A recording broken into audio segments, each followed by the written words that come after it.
understand there was a bit of a snafu where, Mr. Jackson, I think you indicate you didn't get the court's April 30th ruling until last week. That's correct, Your Honor. And I apologize. I don't know why that happened, but it did.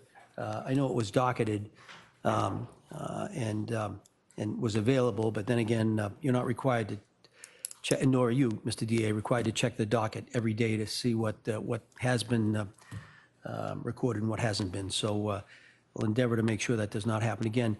Mr. Glennie, can you tell me when your office received notice of the court's April 30th order? November 29th. The 29th of May. Likewise, the same? Yes. Okay, all right. Again, my apologies. Okay, I've taken, as I said, I've looked at the pleadings. I'm also aware that there was a protective order that apparently has been signed by the parties. I don't know whether that was signed this morning or it's not dated, which seems to, I guess this applies to the extraction completed by the Commonwealth of Mr. Little's phone. Is that right?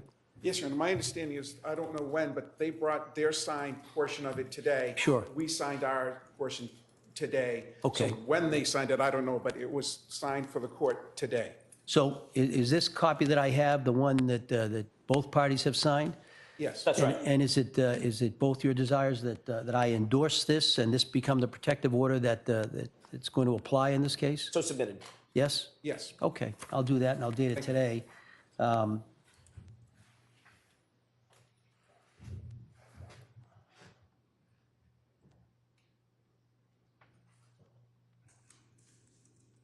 Okay, all right.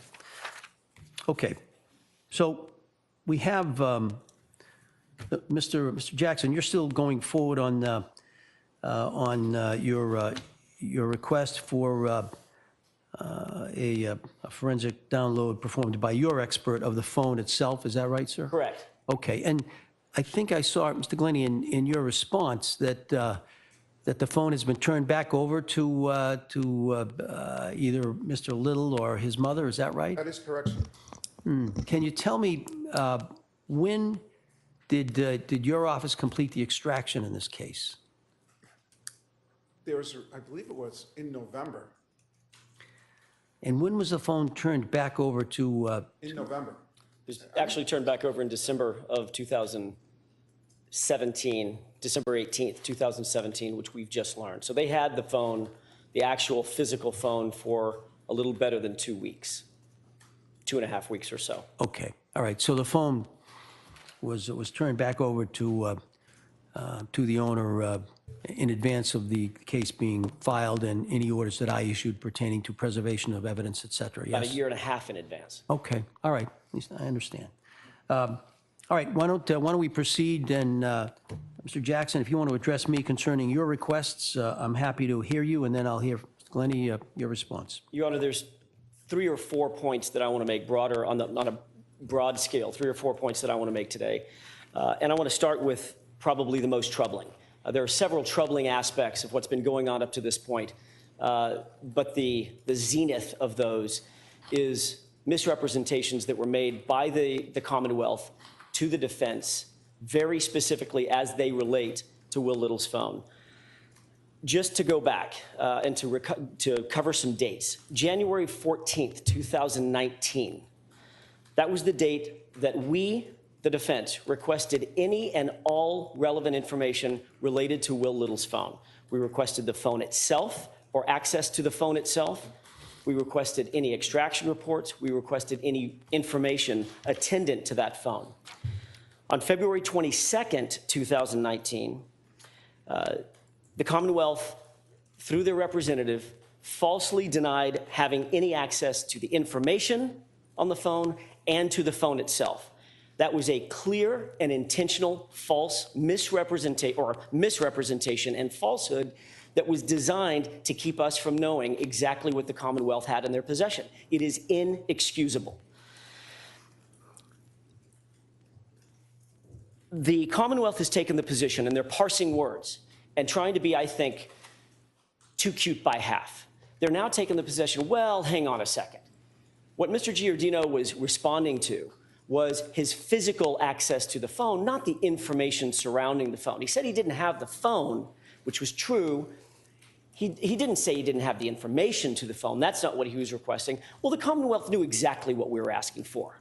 We weren't parsing words. We said we need access to the phone and the information on the phone. Why? Because we think that it contains potentially at that point, and now we know it's true, exculpatory evidence. So to parse words between were you actually asking for the physical phone or were you asking for the information attendant to the phone, that is a non-starter. And it's a little bit of a desperate attempt on the Commonwealth's part to cover their tracks, as it were. But in point of fact, he's even wrong about that. Mr. Glennie, in his moving papers, which I just received this morning, indicated, well, what Mr. Giordino said was, we don't have access to the phone. He wasn't talking about the information on the phone.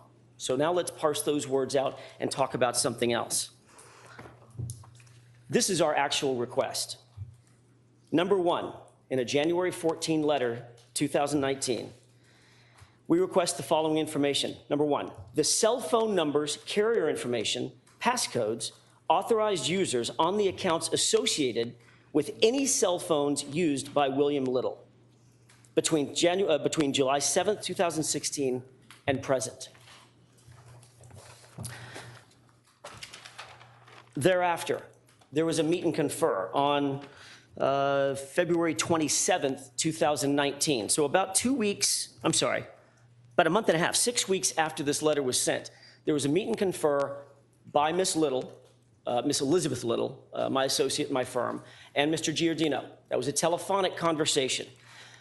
Miss Little took contemporaneous notes. I'm holding those notes. Number one, in response to that request, Mr. Giordino's response, quote, investigator does not have this information, not in the care, custody, or control of the government. That was a blatant falsehood. They knew they had it. They had had it for a year and a half. They took the phone on November 29th, 2017, and they didn't give it back until December 18th, 2017, during which time they did apparently a full forensic download, I expect that they're gonna say, and they did a forensic extraction report. And all of that was hidden from us from January 14th until basically present. On April 4th, if the court remembers, we were back in court in front of this bench on April 4th, 2019. Mm-hmm. At that time, the court was going to rule on whether or not we got access to William Little's phone. You'll recall that. Mr. Giordino indicated he had some of the information you were looking for. He was going through it, right? And on that date, I was sitting in that bench right there, the first row. Mr. Giordino was standing just outside, just inside the bar. After having received the partial report that he gave us, I had flipped through the first 4 or 5 pages, and I looked up at Mr. Giordino and I said, Mike, I'm troubled by this. Why is it that we're just now finding this out? You've had this information for apparently a year and a half. And his answer to me was, my apologies. I owe you an apology. But there were people in my office who believed that it was better if you didn't know that we had the phone until I've had a complete opportunity to go through it. That is absolutely unacceptable. It's outrageous. And it should never, ever happen in a court of law. He told an officer of the court, me, something that he knew to be completely false, i.e., we don't have that information, we don't have the phone, we don't have access to it. And Judge, just to bring this full circle,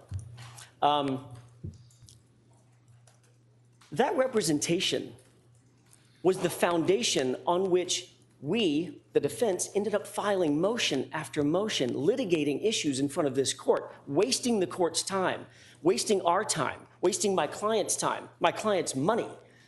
This was a concerted effort to keep information from us that is unjustifiable. With regard to the information, if Mr. Glennie's position is, well, he never said he didn't have the information, there is a report that we finally got after, was it April 4th? April 4th. After April 4th, we got finally, in the tranche of information that we got, was a consent form. Remember, the request that we had made. Consent form signed by Heather Unruh. Ms. Unruh, yeah. As it relates to Will Little's phone. Remember, just to remind the court, what we asked for was cell phone numbers, carrier information, passcodes, authorized users, et cetera. This document shows that as of November 29th, Heather Unruh provided all of that information. There's an EMI code, a phone description. 11/29/17. Yes. 11/29/17. That's right, November 29, 2017. They had in their possession this consent form, which has Heather Unruh's name on it. It has Trooper Donovan's name on it. It has the EMI code for the phone. It has the user information, Will Little / Heather Unruh. It's got the passcode, which I won't name in court. It's got a consent signature via Heather Unruh and a date of November 29th, 2017. So the Commonwealth doesn't get to parse these issues out and be too cute by half by saying, well, we said we didn't have the phone. We never said we didn't have the phone. What we said was we didn't have the information, or vice versa. They had both. They had access to both.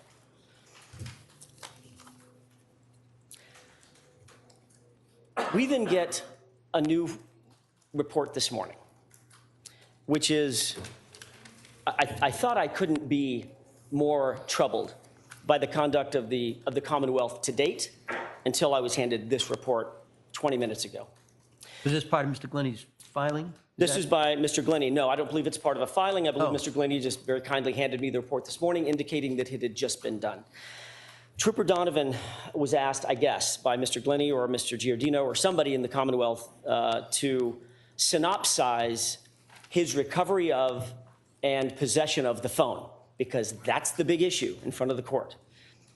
In that synopsis, which is only about 3 sentences long, for the first time ever, Trooper Donovan reveals the following, and I quote, Heather, I'm sorry, let me back up a sentence.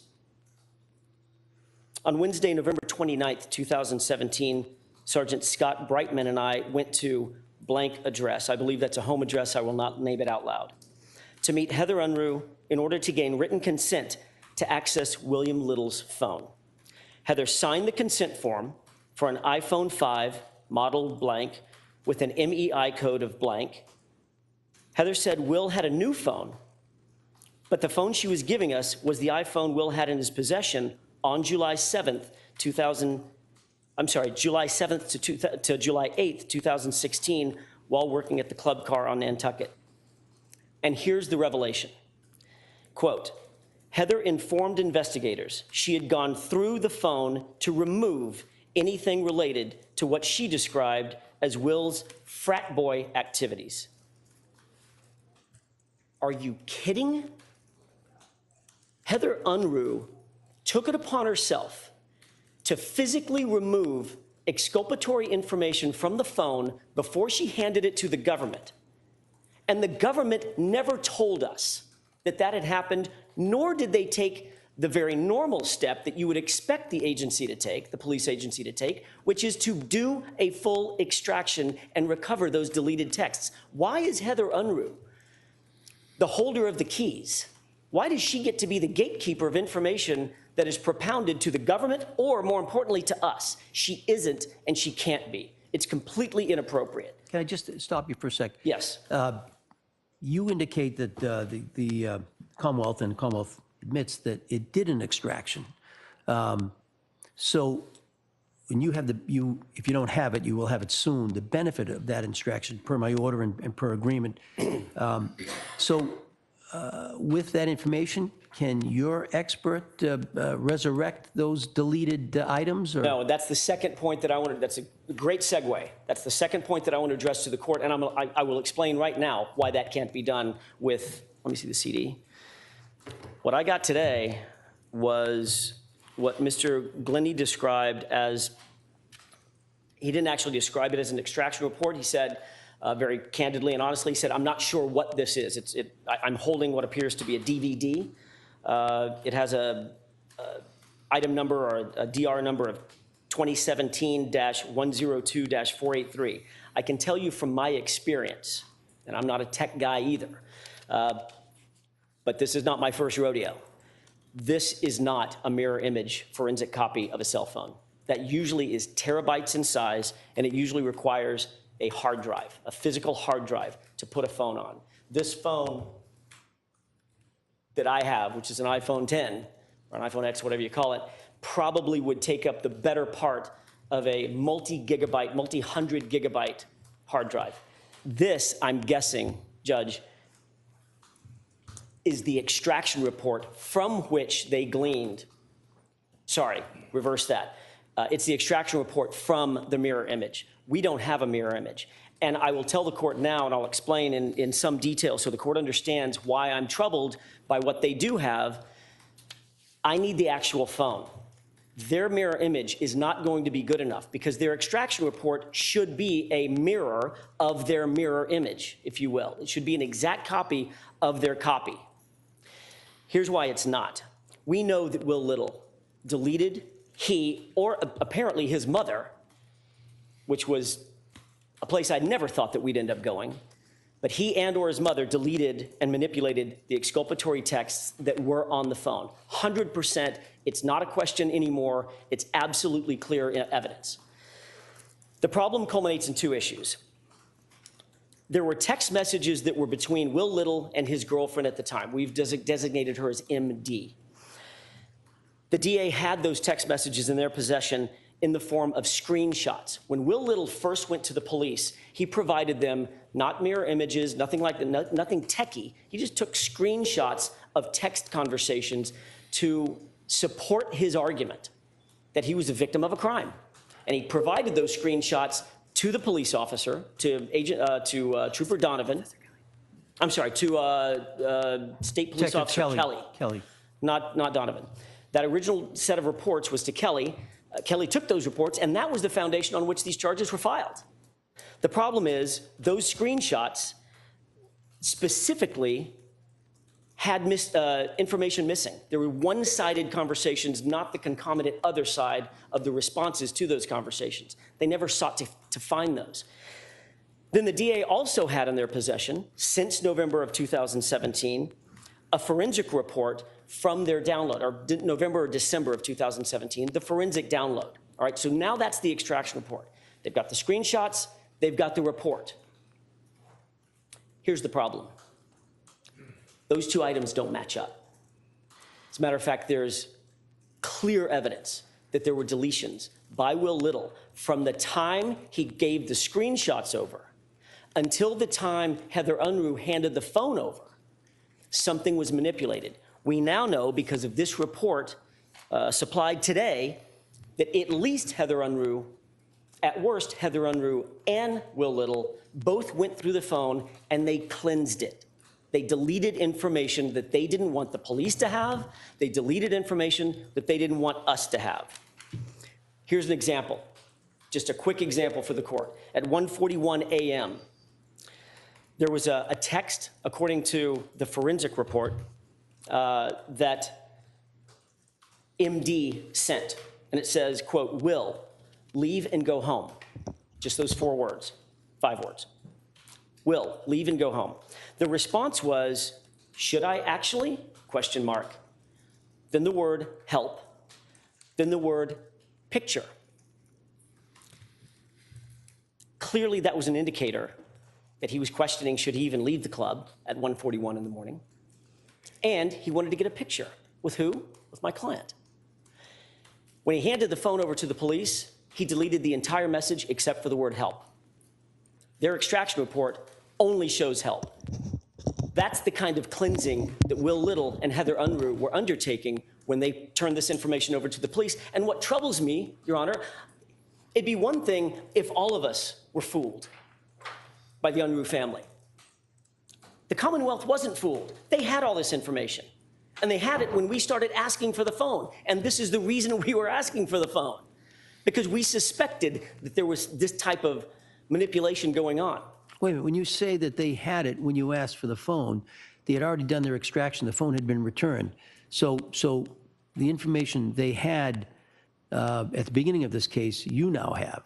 So, right? Correct. But that's when Mr. Giardino said, we don't have any information on the phone. No, I get that, but it wasn't as if there was other information that they had that they hadn't produced. No, but ultimately, they have everything that they have now, you have. I appreciate that it may not give you the opportunity to bring back these deleted items on the phone. And that's what we're asking for. I get it. And what's bothersome, Judge, just so I can put a fine point on this, is I'm standing before this court on June 3rd, 2019. making these arguments and these revelations, and I'm sure to the court, you're thinking, my Lord, this is big, bold, new news. It's new to us. It's new to the court. The problem is it's not new to them. They've known since day one what was happening, and they kept it from us, and that is unjustifiable, and it's outrageous. I've never seen a government agency protect information and hold back information the way that it's been held back in this case. I'll do you one better. When we were given the original information, they gave us the screenshots, which we now know they knew to be completely manipulated. And they gave us those screenshots and held back the forensic report, claiming they didn't have anything more to give us. And let us go through this charade of making a motion and coming before the court and flying out here and pounding our fist and saying we need the phone. And they actually objected to us getting the phone on privacy rights. The court remembers this. It's outrageous. How could they conceivably do that knowing what they knew? Can you get the phone? If you get the phone, I know you listed an expert who could do the forensic download. Are you sure that if you get the phone, you'll be able to, as I say, resurrect these deleted portions? And does that require passwords for the cloud and all of the rest, or is that? Well, we've got a password for the phone. The pointed answer to the court's question, which is a great query, is I hope so. Oftentimes, and this is it's science, but it's not perfection. Many times, if the phone has not been utilized, I'll give a 10-word explanation of how a cache system works on a phone, as I understand it. Maybe your expert can file an affidavit in support of that. If you could do it, that would be helpful. Happy to do that, yes. Sorry, the way a cache system works is if you and I text back and forth and we subsequently delete that, the deleted text goes into a cache system, which is a memory system inaccessible to the user on the phone. It sits there in that cache system unless and until something overwrites it. The way that it's overwritten is if, let's say, I download a bunch of music or videos or photographs, things that are massive in size, megabytes potentially in size, that can begin to overwrite the cache system. Those texts are deleted and gone forever. If that hasn't happened and they're still sitting in the cache, they can be recovered. We expect that's the case, and I was buoyed. I had some good news today, which is in this report. It suggests that at the time Heather Unruh provided the phone to the government, Will Little was no longer using it. He had a new phone, so there's absolutely no reason why that phone shouldn't be in the exact position that it was in 2017, and probably we're going to be able to get those, most if not all, of those recovered texts. But I'll happily provide a more detailed explanation from someone who knows a lot more than I do in an affidavit to the court. You do that.